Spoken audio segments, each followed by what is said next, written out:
Sloan Miller Venmo'd me $4,000 with a memo allowance for the month.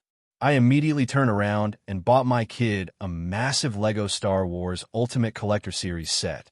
With the leftover cash, I took my son to the most exclusive reflexologist spa in downtown Chicago. Just as the technician was hitting a pressure point on my foot that had me yelping in pain, Sloan's FaceTime call came through. My son, clinging to the technician's leg, looked into the camera with wide, innocent eyes and shouted, "Mommy, the lady here says Daddy is so hard." Click. Before the kid could finish saying, "To work on the call disconnected." A second later, a text notification popped up. "Your credit card has been frozen." I looked at the remaining balance for the spa treatment and sighed. It looked like my career as a trophy husband was hitting a major snag. "Sir, your total comes to $288, the receptionist said, her smile professional yet icy. I pulled out my phone and pulled up the QR code. "Declined. Your account has been restricted." A cold, robotic female voice echoed through the quiet lobby. I tried another card. "Declined."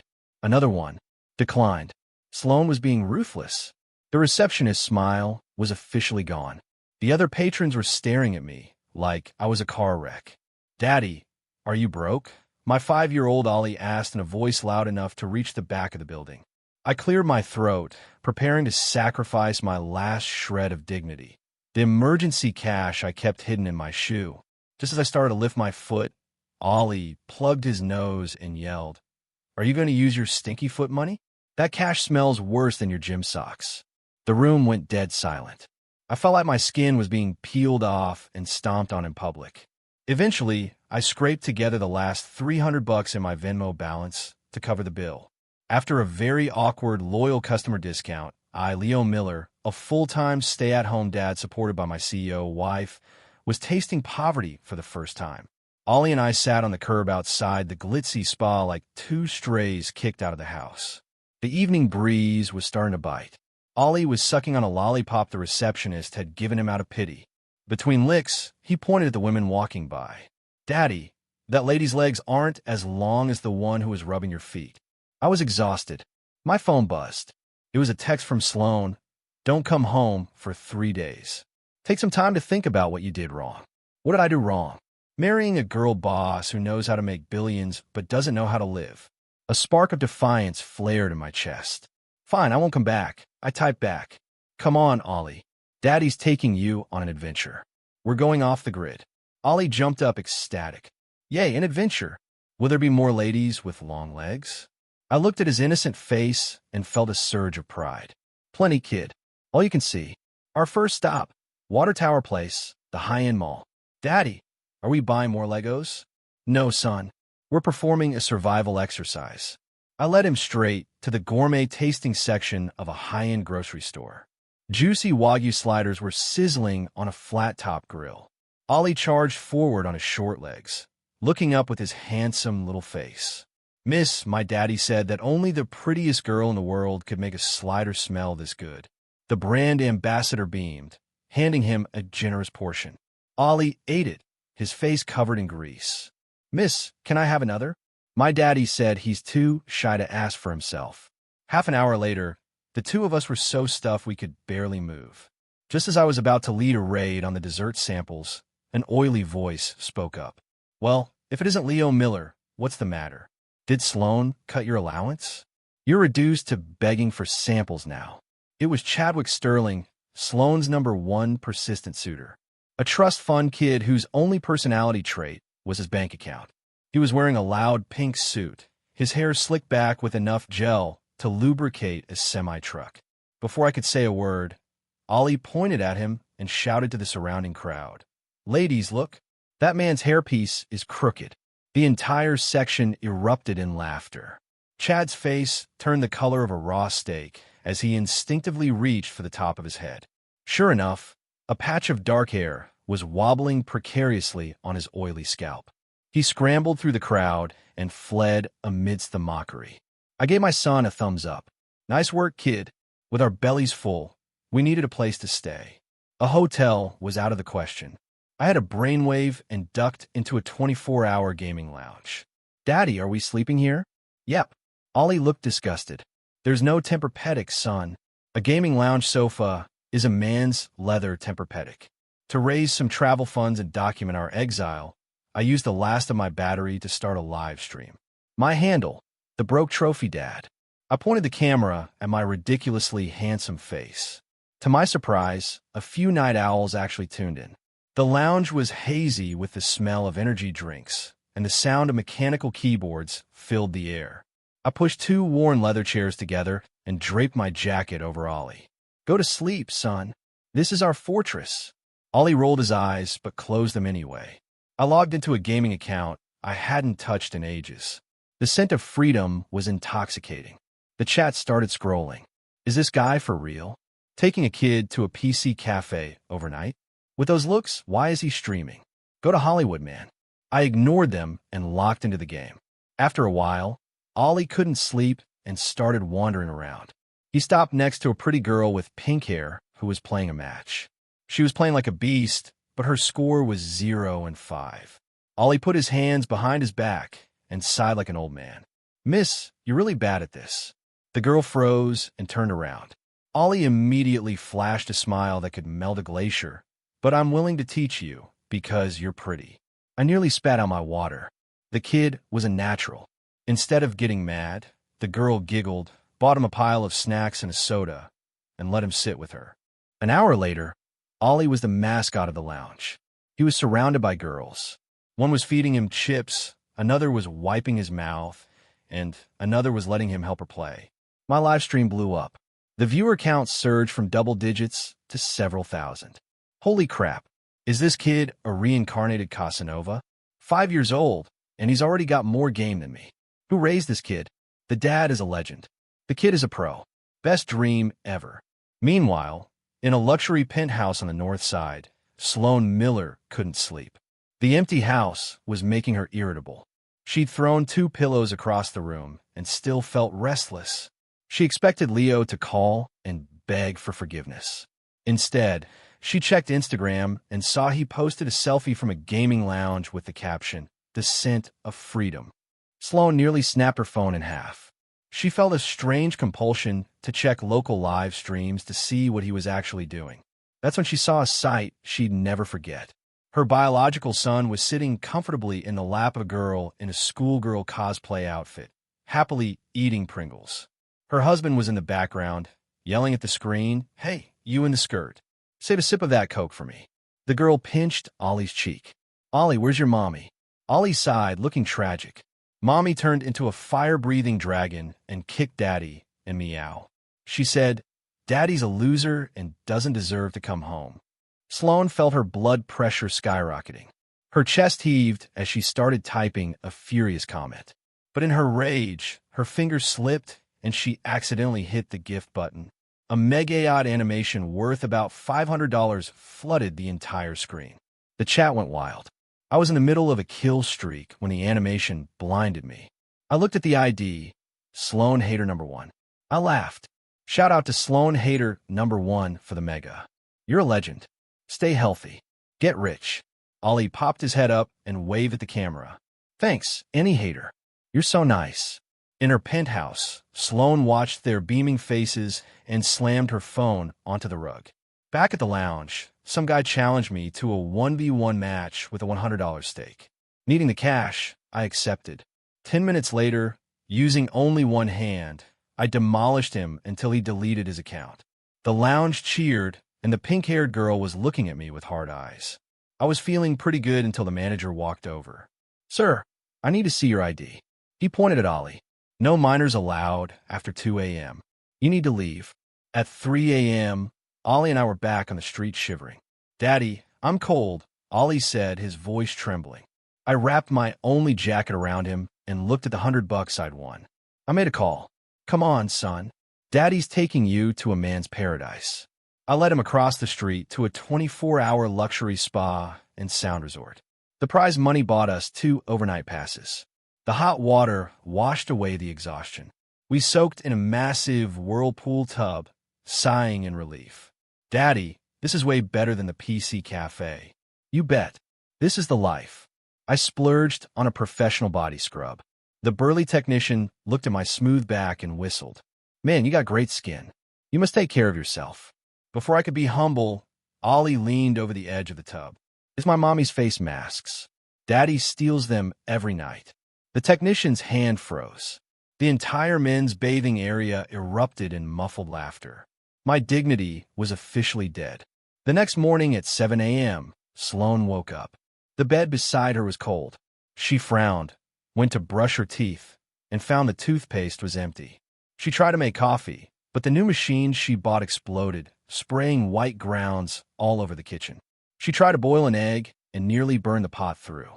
Finally, she sat there eating 2 pieces of charred toast and drinking tap water. She checked her feed. There was a post from Leo at 9 a.m. A 9-photo grid of an exquisite buffet breakfast. In the center was Ollie, his cheeks stuffed with dim sum, smiling like a hamster. Location: Grand Bay International Spa Resort. Sloane crushed her black toast into dust. The doorbell rang. Chad Sterling was there with a massive bouquet of roses and a breakfast bag from a 5-star restaurant. Sloane, I figured you wouldn't eat right without me. I brought you a gourmet breakfast. Sloane looked at his greasy face and his crooked hairpiece. She suddenly missed Leo's homemade congee. It didn't look like much, but it always tasted exactly right. Get out, Sloane said and slammed the door. At the spa resort, they were hosting a weekend father-son talent show. The prize was a limited edition transformer. Ollie's eyes lit up. Daddy, we have to enter. Son, we don't have any talents. When it was Ollie's turn on stage, the room went quiet. People expected a song or a dance. Instead, Ollie put his hands on his hips, adjusted an imaginary pair of glasses, and lowered his voice into a cold, sharp tone. Leo Miller, that little stash of cash you've got hidden isn't even enough to buy the charms on my handbag. I've given you enough face, haven't I? It was a perfect, chilling impression of Sloane. The room froze for 3 seconds, then exploded into deafening laughter. I wanted to crawl into a hole and die. A video of the miracle impressionist was uploaded to TikTok immediately. Sloane's best friend sent it to her within minutes. Sloane, look, your son is viral. Ha! Sloane watched the video of her son, mocking her hot attitude. She started to laugh out of anger, but then a strange ache settled in her chest. How long had it been since she'd really looked at Leo and Ollie?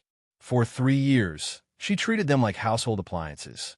As she was lost in thought, a new development occurred at the spa. The owner, a middle-aged man with a beer belly, ran over and grabbed my hand. Master, is it you? Ronan, 777 foot from the pro circuit back in the day. I blinked. I remembered it was a boosting job I'd taken years ago for extra cash. That's me. Oh my God, I finally found you. Comped. Everything is comped. The owner waved his hand, not only refunding our stay, but giving us a lifetime VIP gold card. I was back on top. My phone buzzed. Sloane again. The toilet is clogged. It was a test. I lay back on my massage chair surrounded by free fruit platters and iced coffee. I took my time replying. Call the super. I'm in the sauna. Do not disturb. I immediately switched to airplane mode. Ollie and I lived like kings at the spa for 3 days. On the 3rd day, a man approached us. Excuse me, sir. I'm a producer for the reality show Super Dads. We're filming nearby, and a family dropped out at the last minute. You and your son have an amazing look. Interested in filling in? I wanted to say no. Parenting was hard enough without cameras. But then he added, it pays $5,000 a day plus room and board. Deal, I said instantly. And so Ollie and I, wearing cheap t-shirts and flip-flops from the spa gift shop, crashed the set of a hit parenting show. Filming began. The other dads were trying so hard to be hero dads, feeding their kids and playing educational games with gentle smiles. I just found a shady spot under a tree, sprawled out on the grass, and kicked my feet up. Ollie, come here and peel a grape for Daddy. Ollie scurried over, expertly peeled a grape, and popped in my mouth. Is it sweet, Daddy? Sweetest thing ever, son. The comments section exploded. Is this guy a dad or a sultan? The king of lazy parenting. Next was the cooking challenge.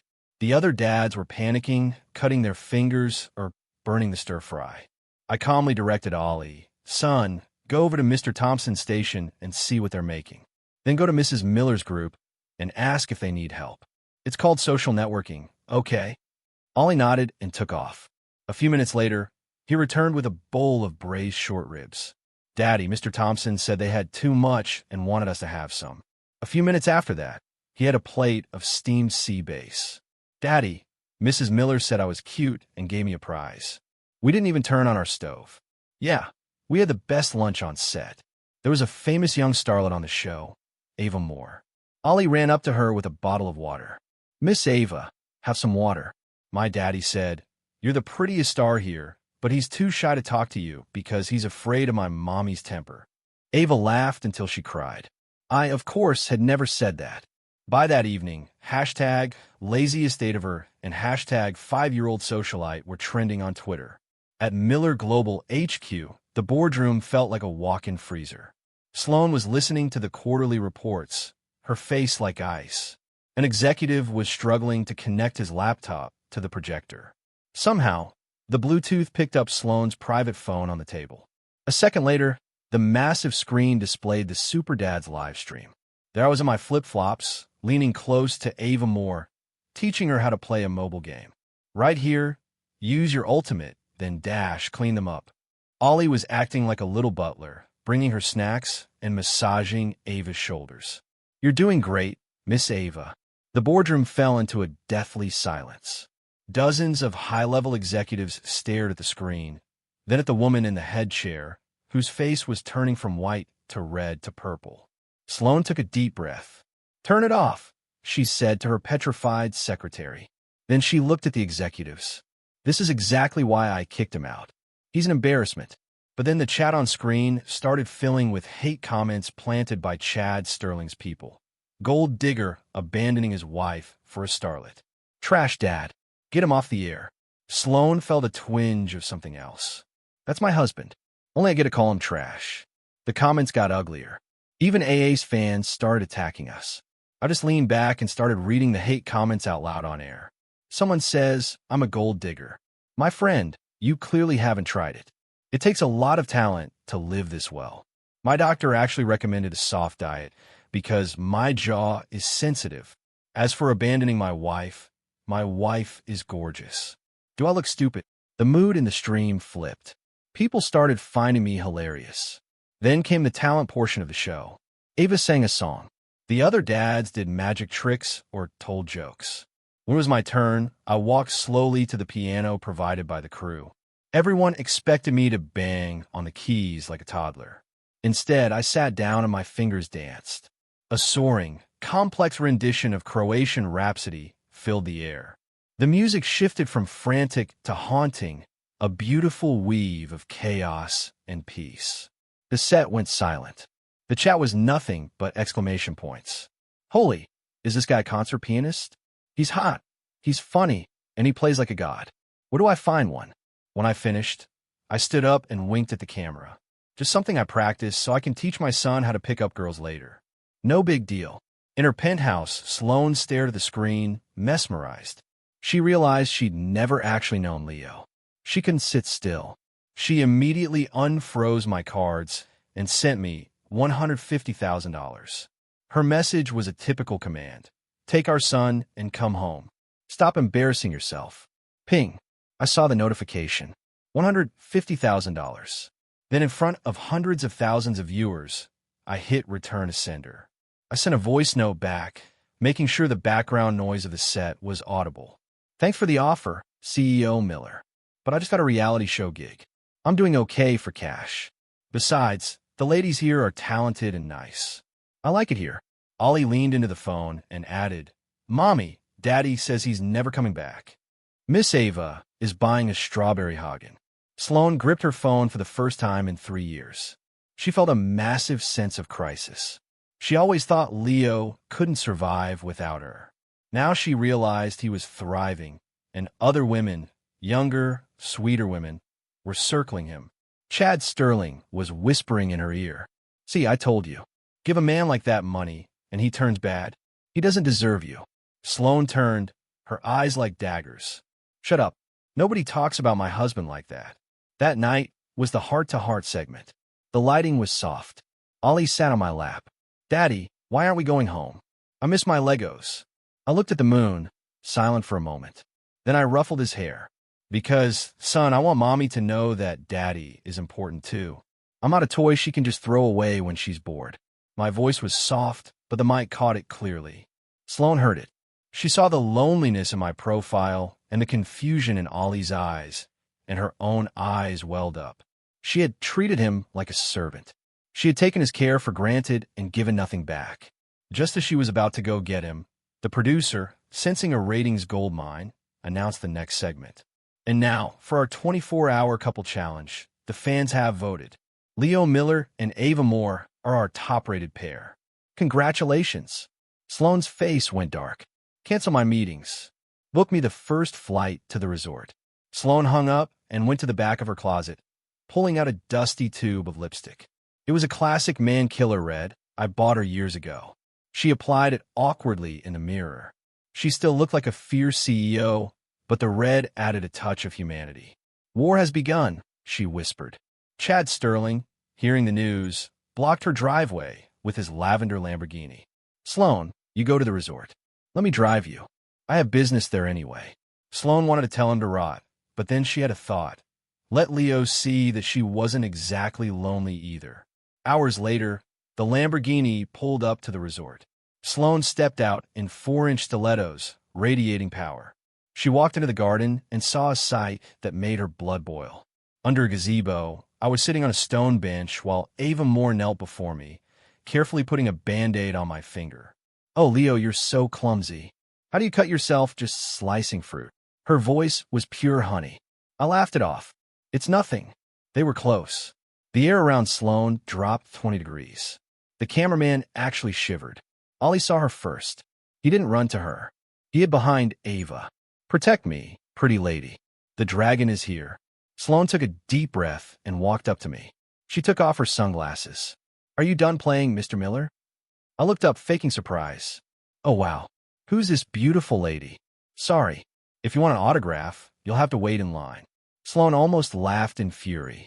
Before she could speak, Chad caught up, pointing a finger at me. Leo, Sloane came all this way to get you.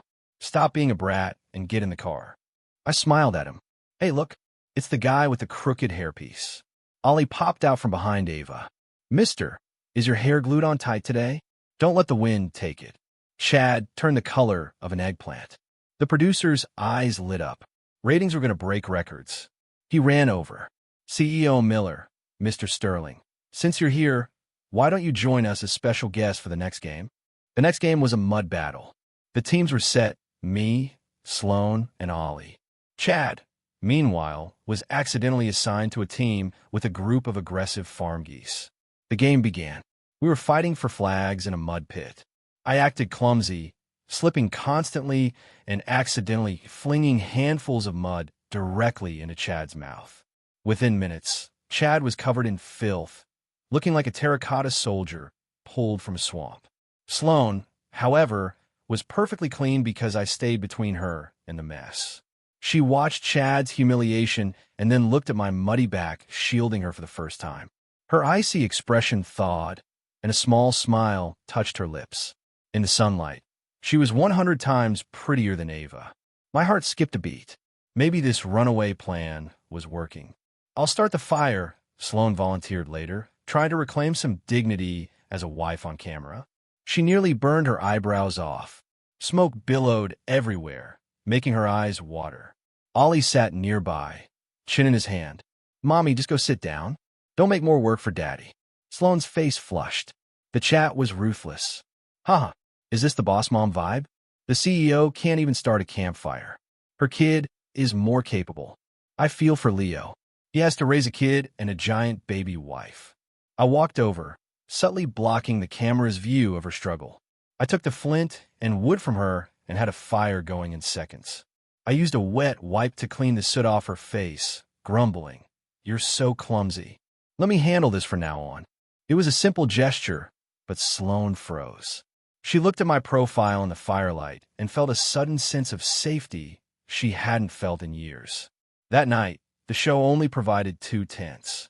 Ollie insisted on sleeping with Ava, but she gently declined, so the three of us were crammed into one small tent.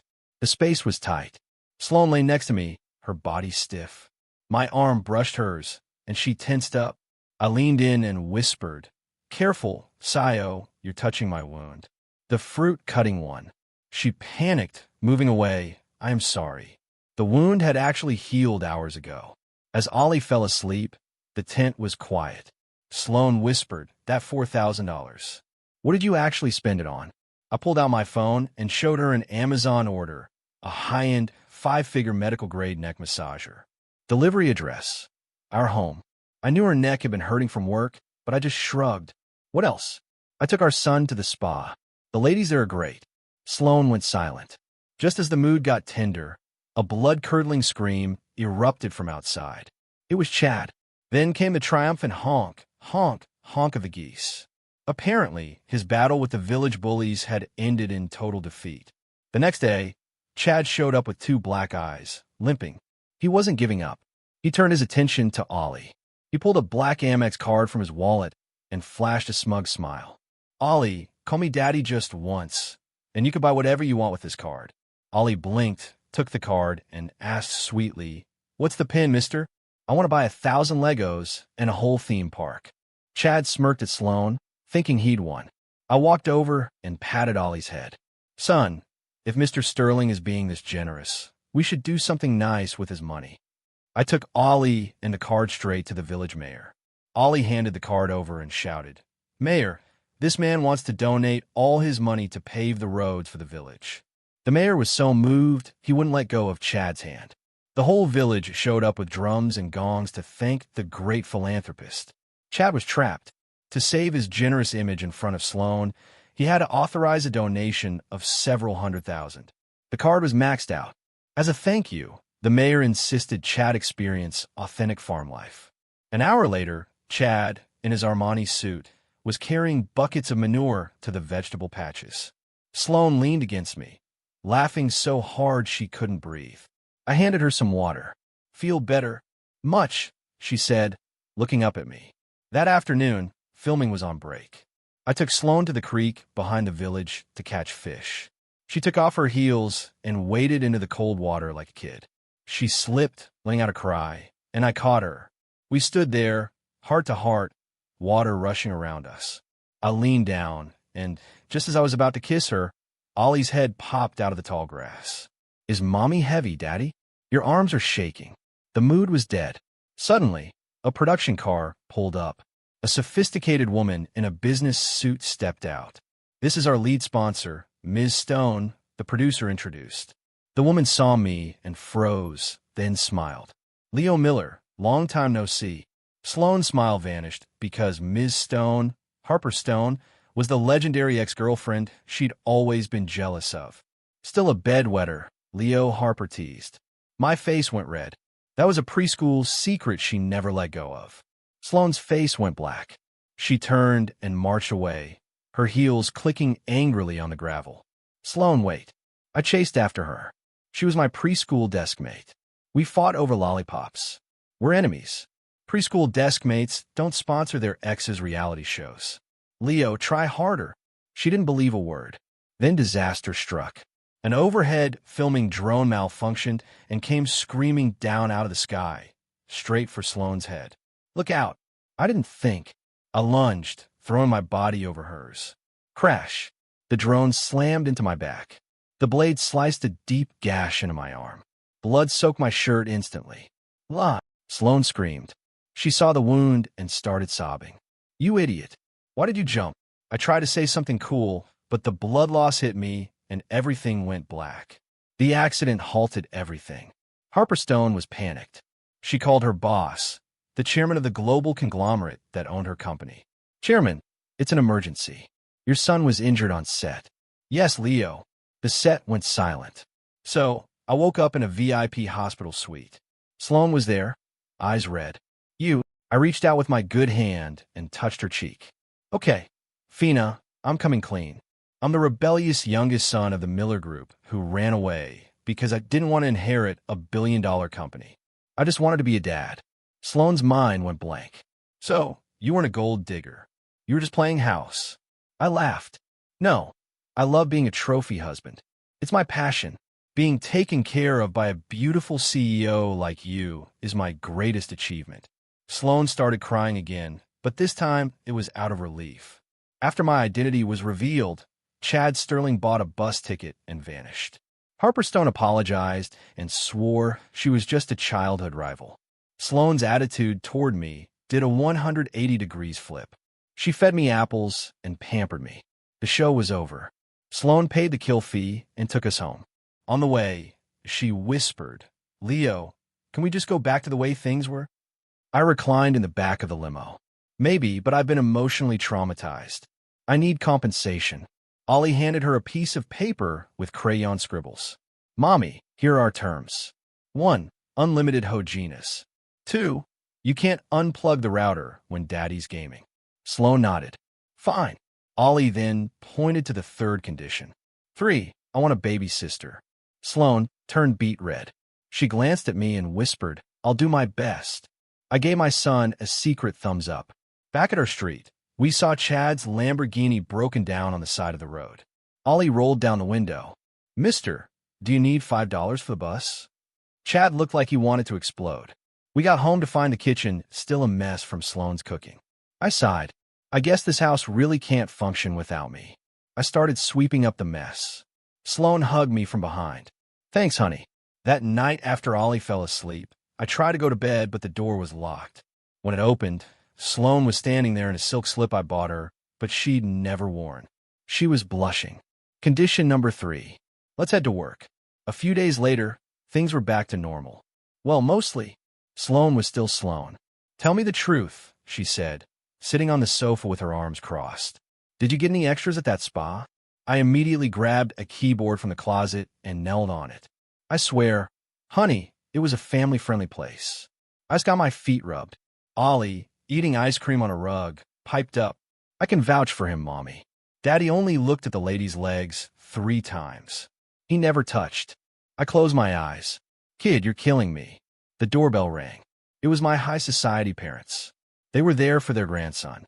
"Leo, enough is enough. Ollie needs to come with us for proper air training," my dad said. I prepared to fight them, but then my mom, a woman even more terrifying than Sloane, grabbed Sloane's hand. "Oh, forget the man, dear. Let's talk." The two of them bonded instantly over how immature men are. My dad and I just stared at each other. We were officially the bottom of the household hierarchy. A week later, Sloane's company hit a massive snag. Hackers had crippled their servers. Sloane hadn't slept in days. That night, after she passed out from exhaustion, I crept into the study. My fingers flew across the keys. An hour later, I bypassed the firewall, traced the hackers, and emptied their crypto wallets into a Red Cross donation fund. I wiped my tracks and went to bed. The next morning, the miracle fix was the talk of the tech world. Sloane hugged me. "I don't know what I'd do without you. Can I have a bigger allowance then?" I asked.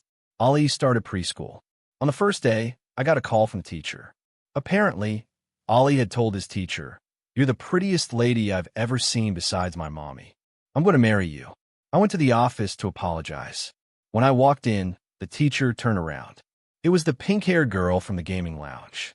"Leo Miller," she said, surprised. The door burst open. Sloane was there, having ditched a meeting. She saw us staring at each other. "Leo Miller," she said, her voice freezing the room. Just as I prepared to kneel, the teacher, Chloe, pulled out a drawing. "CEO Miller, don't worry. Look at Ali's family portrait." It was a drawing of a giant queen, Sloane, a little kid, Ollie, and a tiny smiling mommy. "Ollie says his daddy is scared of you because he loves you the most." Sloane's face softened. Then she suddenly turned pale and gagged. We went to the doctor. "Pregnant." Ollie patted Sloane's belly. "Listen up. If it's a brother, I'm putting him in the trash. If it's a sister, she can have half my ice cream." I sighed. My status in this house was about to drop again. As the sun set, Sloane leaned her head on my shoulder while we walked through the park. Ollie was still looking at every pretty girl who walked by. I reached out and covered his eyes. "Stop it. None of them are as beautiful as your mother." Story complete.